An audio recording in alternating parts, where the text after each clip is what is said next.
Pumanaw na po ang social media sensation na si Ate Joy Joy sa edad na 40 years old.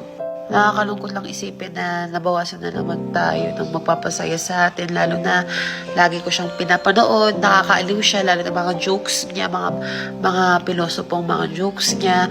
And of course, dapat nga ma-invite namin siya dito sa Manix last week, hindi ko na nasikaso, pero i-invite sana siya dito.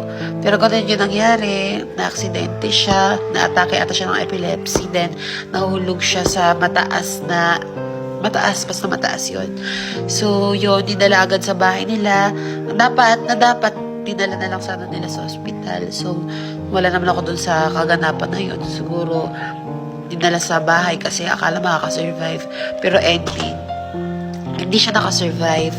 So, ngayon, as of the moment, update sa kanya is nakakabaog na siya.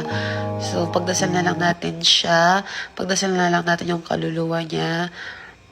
At, yan, nakakalungkot talaga, pero ganun talaga ang buhay. Doon din talaga tayo pupunta. Magkakaiba nga lang tayo ng scenario. So, yun.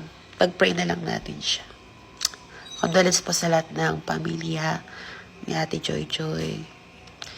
So, yun lang. Nakakalungkot na balita.